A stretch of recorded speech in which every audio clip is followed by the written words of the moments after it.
completing 2 to go in the stage. Pit road closes. So now, if you were to come down the pit lane, you would be penalized.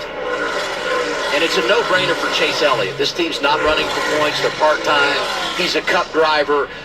The connection to win the race, flip the stage, and establish the track position when everyone else pits at the end of the stage. Yeah, I kind of think that's a huge advantage for this car. At these places where you can pit and not lose a lap, because they're just going to flip every stage, right? And they're just going to recycle back to the front or where they're running. Unlike, right, Brandon Jones, Nick Sanchez, Connor Zillich, right? They're trying to get points, right? Just, Brandon's trying to get a playoff point here, win the stage, and points in the regular season. So it definitely shows,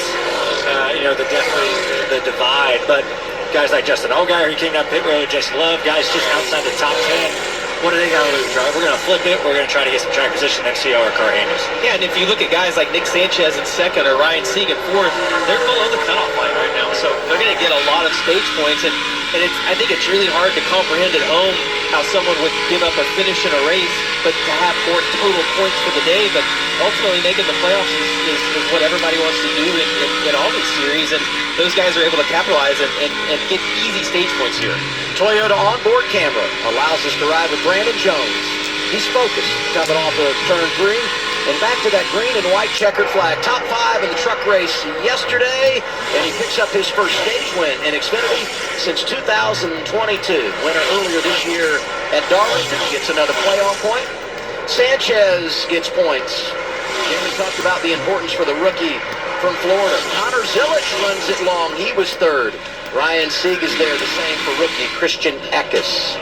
Stage 1 is done in the Poconos. Celebrate good times, Brandon Jones. You've got that green and white checkered flag. Off the corner in turns 1 and 3. Sport tires fueling the track bar adjustment for the 88. Now the race off pit road, you have to execute. 20 team does, tight with them in the 48. But the race off progressive pit road, gonna go to Sanchez, +1. He did Nashville, get a weekend off. Came back last week and really was impressive at Mexico City, finishing 13th, but a rough go of it so far here today. That's not good. You see, he's getting up to speed. Yeah, they're gonna have to do a little more work on that car.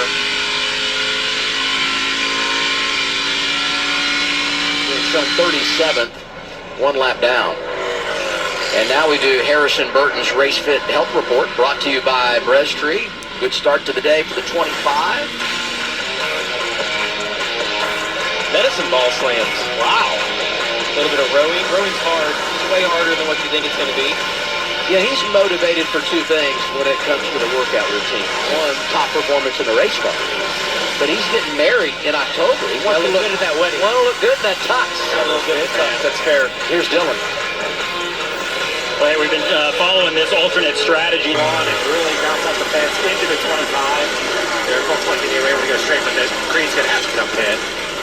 Ford has been so good here at Pocono, winning 5 of the 9 races, but 2 of them involved in that dust-up. 41 of Sam Mayer getting by his teammate. He is being really brave staying out right now with the amount of smoke that you see off of that. As fast as this track is, that's not getting better. He's trying to get better. Oh, he had huge contact to the outside wall. Andy Houston is his spotter, and I'm assuming there was a lot of coaching to get him down and get him on. Poor Harrison was just right in the middle of that, getting used up by those guys. And restart has just crushed that strategy that they had. Here's the 00, Kim. The left front tire down, what a disappointment. Still not a racing luck, but he came into this race never finishing worse than 11th, and 3 Pocono starts. Has high expectations as we see a tight lead of racing on the track. And the last few weeks, pretty good for Sheldon Creed. Nice bounce back late in the race at Charlotte. Good at Nashville. About battled all last weekend. We're going to have a great race for lead. I think the 7, the 17, and the 88, they're the 3 best cars. I feel like they were the 3 best cars in practice. 3 of the best drivers in the sport right now. So I'd be really interested to see as we get picking this way through these guys. Justin comes in with a regular season points lead. We talked about the fact Austin Hill had trouble. Justin's actually going to get stage points here. Despite the fact that they flipped it. So just a remarkable job by the 17 to play the strategy. You get the advantage over the 17 on the restart, and now you put yourself in position for a couple of stage points here.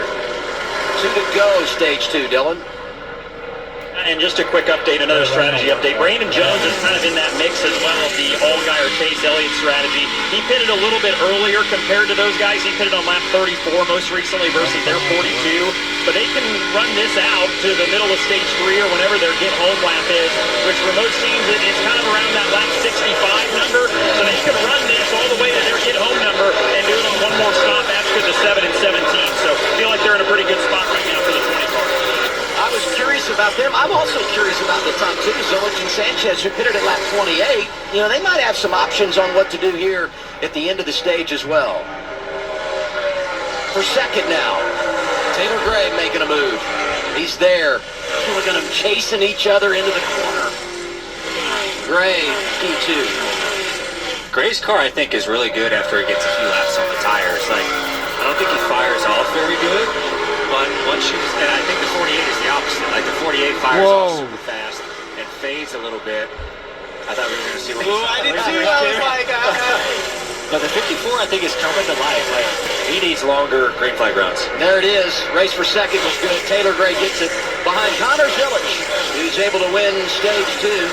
That's his 3rd stage win of 2025. For Dale Jr., 2 stage wins. One as a driver, one as a crew chief. We'll have pit stops and reset everything when we come back to Pocono.